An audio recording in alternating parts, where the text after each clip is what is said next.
Saudaraku, selamat pagi.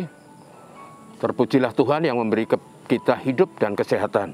Sebelum kita melakukan berbagai aktivitas, seperti biasa kita ingin sejenak menyampaikan renungan singkat kepada saudara. Kali ini saya akan mulai dari kitab Hakim-Hakim. Dan saya beri judul Keteladanan yang Memberkati Umat. Teksnya diambil dari pasal 2 Hakim-Hakim ayat 6-9. Berbunyi demikian.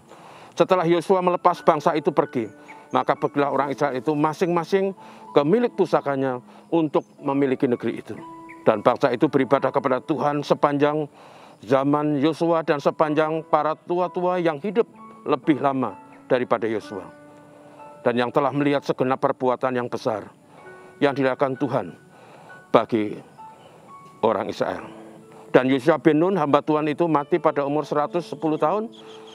Ia dikuburkan di daerah milik pusakanya di Timnat Heres, di pegunungan Efraim, di sebelah utara Gunung Gaas. Saudara yang kasih, kita melihat tadi teks kita dari kitab Hakim-Hakim setelah kita menyelesaikan kitab 1 dan 2 Petrus. Sekali lagi temanya keteladanan yang memberkati umat. Saudara, dalam pasal ini orang Israel, bangsa Israel yang pada teks yang kita baca tadi adalah saat-saat di mana bangsa Israel itu telah melewati masa-masa yang sulit sebagai budak di Mesir, kemudian berjuang dan akhirnya mereka mendapatkan tanah pusaka sendiri. Dan Yosua sebagai pemimpin mereka kemudian melepas mereka, orang-orang Israel itu masing-masing sukunya ke milik pusakanya sendiri. Dan dalam teks tadi dikatakan umat Israel beribadah kepada Tuhan semasa zaman Yosua hidup dan para tua-tua yang hidup lebih lama dari Yosua. Dari yang saya ingin katakan di sini, saudaraku, adalah bahwa mengapa bangsa Israel hidup beribadah dengan baik? Karena dua alasan. Yang pertama adalah karena keteladanan. Teladan atau model yang diberikan oleh Yosua kepada tua-tua, dan kemudian tua-tua itu menjadi teladan yang baik bagi umat. Sehingga umat itu seumur hidup mereka hidup takut akan Tuhan. Beribadah, menyembah dengan segala kesungguhan, kesetiaan. Jauh dari berhala, jauh dari berbagai kejahatan dan durhaka. Mereka hidup sebagai umat Allah, cocok sesuai dengan predikatnya, umat Allah.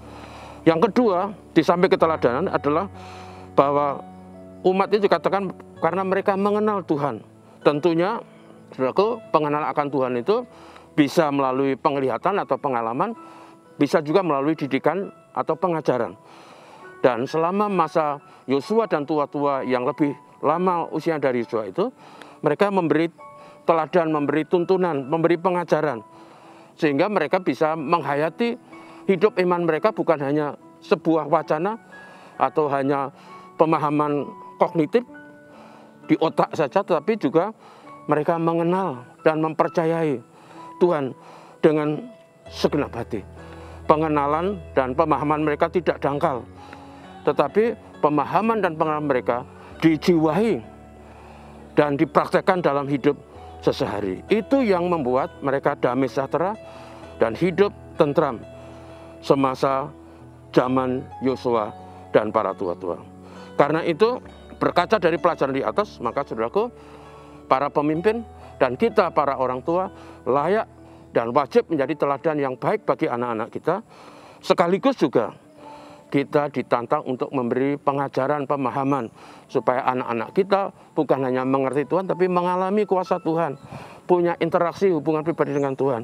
Sehingga kekristenan anak-anak kita sama seperti kekristenan kita, bukan hanya wacana, bukan hanya pemahaman, tetapi sebuah gaya hidup orang beriman yang dijiwai dengan iman yang teguh, tapi juga dihayati dalam perilaku setiap hari. Itu yang menjadikan anak-anak kita mengenal Tuhan dan punya masa depan. Semoga Tuhan memimpin kita hari ini. Mari kita berdoa. Terima kasih Bapak untuk hari ini. Terima kasih untuk kesempatan bersama-sama belajar dari pengalaman hidup umat Israel. Dan menolong kami supaya kami juga didapati sebagai orang-orang yang setia.